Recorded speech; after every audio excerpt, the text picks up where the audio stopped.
Do you think this is a Joel Embiid issue?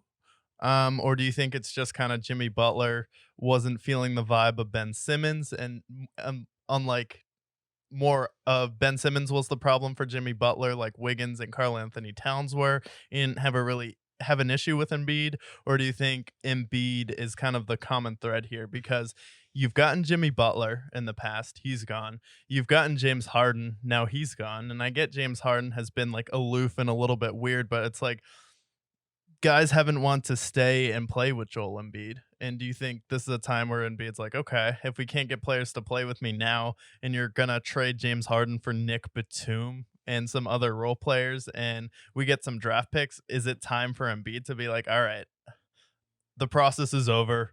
It's failed. It failed years ago. I haven't gotten out of the second round. Mostly my fault because I got tired versus the Atlanta Hawks and lost to Trey Young. And then you had the Kawhi Leonard shot, and then he just can't beat the Celtics or the Bucks. I think it's you can blame Joel Embiid if you want, but I also blame the Sixers organization as a whole because you had these opportunities when you were doing the process. You whiffed on getting Markel Fultz. He didn't work out for you. The Ben Simmons saga was a complete mess Yeah, from the start. And then you chose to sign Tobias Harris rather than Jimmy Butler, which was that just was a the funniest massive, one. just massive mistake on their part. So I think you can blame the organization as a whole because they just can't do anything right at this point. And then now they're going to lose Embiid. I think Embiid, whether it's at the deadline or next season, you're already hearing whispers of him being interested in a place like Dallas and in a place like New York. So I think that he's going to leave, and then the Sixers are really going to be screwed because then Tyrese Maxey is going to be your number one, and he's Yeah. ideally your number three if you're building a championship roster. So the Sixers have really screwed up heavily here.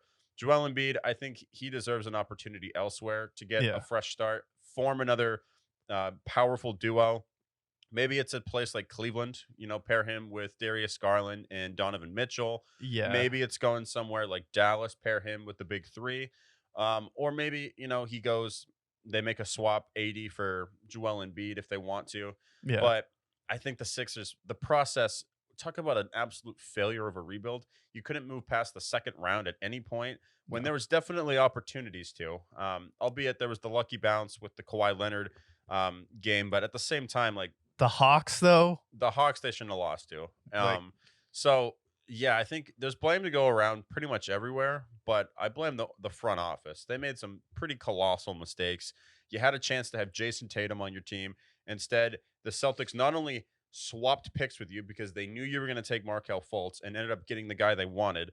And then just some of the draft whiffs that they've had, pretty unmistakable. So Sixers, that process, absolute failure. yeah, it's official. The 76ers process is a failure. So excited for more news in the NBA. Hopefully we get some more trades. Hopefully Golden State Warriors make a trade here and then take a step forward. But yeah, James Harden officially on the Clippers, and then Joel Embiid.